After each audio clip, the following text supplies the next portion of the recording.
Vital Voices is an incredible organization.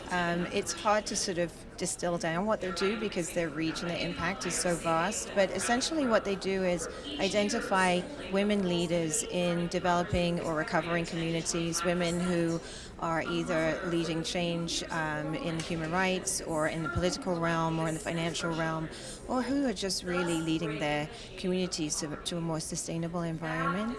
And using a very powerful network that they've accomplished, they've accumulated over 20 years, they go in and they give women the support they need to be able to further their cause and get to the next level.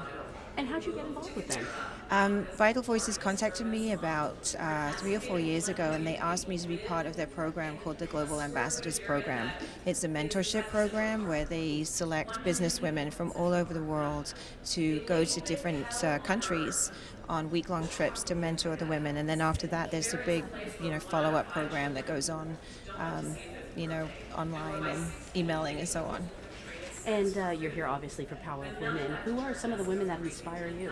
Oh my gosh, well, my mother-in-law inspires me. I know that sounds unusual, but my mother-in-law is an Italian woman who is married to an Iranian man, my father-in-law.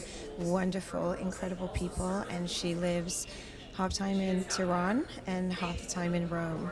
And her grace and her ability to navigate her, a Western woman living in Tehran is not necessarily an easy thing, and she navigates it so beautifully and with such strength and grace, and she just inspires me every day. You get along with your mother-in-law, I love it. I love my mother-in-law. I sometimes love my mother-in-law more than I love my husband. And I have to point out, I'm so excited for Unbroken. Oh, She's yeah. a female director. Yes, Did yes. you have any say in getting Angelina Jolie to direct that movie? Yeah, absolutely. Angie came to me and sat down with me and talked to me a couple of times about her desire to direct the movie. And after she had to work for it. I will say that. Yeah, I put her through her paces. But after a few conversations, it became very clear that not only did she have to direct the movie, I'm always looking for that level of passion, but that she could direct the movie, that she was really ready to step up to that task. And she's done an amazing job. What was it about her? I mean, aside from the fact that she's an amazing person, but that made her the best match for this movie. Well, she directed a really terrific movie that not many people got to see called In the Land of Blood and Honey, and it's a movie about the conflict in Sarajevo. And I was living in London during that time, and so that was a conflict that was really impactful to me. It was before I moved to America.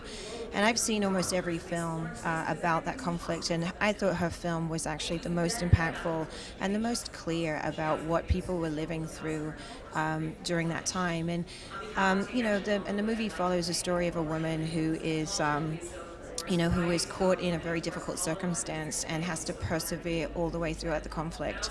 And, so that's very synonymous with Louis Zamperini's story, as somebody who had to persevere all throughout the war in 42 days on a raft. And also just, she's an excellent storyteller, and you can see that from her entire body of work, that she has great taste and she knows what she's doing. I feel like we're seeing more and more female directors. I don't know if that's just my perception or... Well, we're trying to make that a reality. At the moment, we're working with Angelina, Sam Taylor-Johnson, who just directed 50 Shades of Grey for us, Elizabeth Banks, who directed Pitch Perfect, and then we're in development on a project with Sofia Coppola. So I feel like we're leading the charge. We're making a dent in those horrible statistics. What can you tell us about 50 Shades of Grey? What can audiences Nothing. expect? And they can expect exactly what they're hoping for. I cannot wait. Well, thank you so much Thank for your time. you. I so appreciate it. You're welcome. Yeah, I'm dying to see Unbroken.